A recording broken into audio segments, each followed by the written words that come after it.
21 kılımdın kadrları degen çoğun bir program işlep çıgat. Bilim Berүү Ministrliginin aldında. Oşol programmanın negizinde çet өлкөгө мүмкүнчүлүк болушунча силер сыяктуу 1-курста окуп аткан, 2-курста окуп аткан, 3-курста окуп аткан балдар, кыздар окуу жайларга Билим Берүү Министрлиги тарабынан, биздин дини уюмдар тарабынан окууга жөнөп башташат. Турцияга барышат аябай көп окуучулар. Керек болсо, ошол учурда Турцияга 9-классты бүткөн балдар деле бара баштайт. Египетке жол ачылат.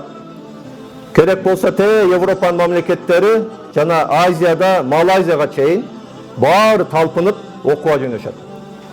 Ошол учурда 17 жаштагы, 18 жаштагы, силердин жашыңардагы жигиттер белдерин бекем бууп, Египет Араб Республикасынын борбору Каир шаарында жайгашкан 1000 жылдык тарыхы бар эл аралык Аль-Азхар университетине жөнөшөт.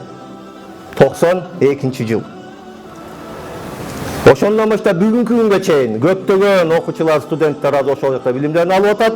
Мына ошол биринчи кадамчиликтеп барган окуучулар 2002 жылы колдоруна дипломдорун алып, 10 жылдан кийин мамлекетке кайтат. 10 жылдан кийин. Силер ойлобогула 10 жыл бою келишпеди. Жок. Кээ бири 1 жылда бир келип турду, 2 жылда бир келип турушту. Мүмкүнчүлүгү бир аз материалдык чектелгендер 3 жылда бир келип турушту каникулга. Ошон менен биринчи бүтүрүүчүлөр 2002 жылы колдоруна университеттин дипломдорун алышып, мамлекетибизге кайтат. Мамлекетке кайтаардан мурда ошол жерде отуруп, баарлашып, сүйлөшүп, Кудай Таалам бизге ушундай бир мүмкүнчүлүктү сунду. Бул да болсо исламдын баалуулуктарын алыбыздын жетишинче, акылыбыздын жетишинче үйрөндүк, окудук. Эми ушул үйрөнгөн, окуган, билген нерсебиздин негизинде мамлекетибизге кандай пайдабыз тиет деген өтө олуттуу суроо коюлат. Ар ким ар кандай сунуштарын айтат. Натыйжада келгиле биз мамлекетибизге баргандан кийин бир фонд ачалы, бир уюм ачалы. Ошол уюмдун негизинде өзүбүзгө бийик максаттарды, ниеттерди коюп, андан кийин ошол жаатта биринчиден Кудай Тааланын мойнубузга жүктөгөн ушул жүктү көтөргөнгө аракет кылабыз Кудайдын жардамы менен. Экинчиден биз мамлекетибиздин атуулу катарында биз дагы мамлекетибиздин кайсы бир багытында колубуздан келишинче бир нерселер жасап калалы ниети менен жана айтып өттү, 2003 жылы Адеп Башаты уюму түзүлөт. Эң кызыгы, бул уюмдун башында 4 жигит болот. 4 жигит Кыргызстандын 4 областынан. Каразак Кожаяров деген агайыбыз Баткен областынан, Мамбет Асан Ибраев деген агабыз Нарындан,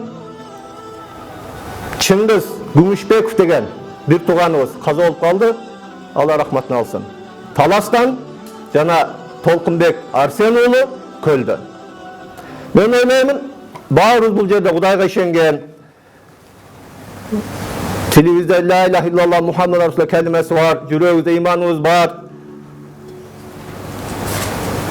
Алланын сүйгөн кулдары отурабыз деген тилектебиз, үмүттөбүз. Мына ошол жааттан карап көрсөңөр, Кудайдын алдында кокустук деген нерсе болбойт. Кокустукту адам баласы өзү айтат. Ой, ушундай кокустук болду да моундай болуп кетти. Алланын алдында Кур'ан-ы Керимде ушундай манта аят бар. Алланын алдында дарактын бир жалбырагы дагы Алланын каалоосуз түшпөйт деген. Демек, бул жерде мен бир нерсени силерге баса белгилейм. Бул 4 эр азамат кокусунан биригип калбаптыр демекчи. Бул 4 эр азамат Алланын сүйгөн кулдары, ниеттерине бекем болгон, максаттар өтө бийик болгон жигиттер болгондуктан Кудай Таалам ушул Адеп Башаты деген уюмдун башына ушундай бир жигиттерибизди Кудайдын каалоосу болгон экен дейбиз. Башка эмне дейбиз? Ооба, башында кыйынчылыктар болду. Азыр деле өттө бардыгы аалам гүлүстан болуп кеткен жок. Себеби заманга жараша, аракеттерге жараша, иш аракеттердин көбөйүүсү, тармактардын кеңейиши менен özüne jaraşa kıyınçılıklar, özüne jaraşa muhtaçlıklar bula berет. Bирок başında ukmuş çoğun bir muhtaçlıklar bolgan. Öte çoğun kerek bolsa bir kengseni alıp alıp, oşol kengsenin akçaсын төлö alбай çurkap жүрүшкөн ушул жигиттер. Allah bularga şunçalık bir mehrimin töktü deybiz. Jana bulardын niyetine жараша Кудай Таалам şunçalık bir бүгүnkү күнгө чейин жакшы иштерге себепчи кылып атат деп айта алабыз. Себеби бүгүnkү күндө Кыргызстандын Жети областында тең көптөгөн багыттарда кыска эмне берип коюшту да, иштерди алып барып атышат азыр. Biz daha bir жолу ушул аталган агаларыбыздан Аллах Таала ыраазы болсун дейбиз.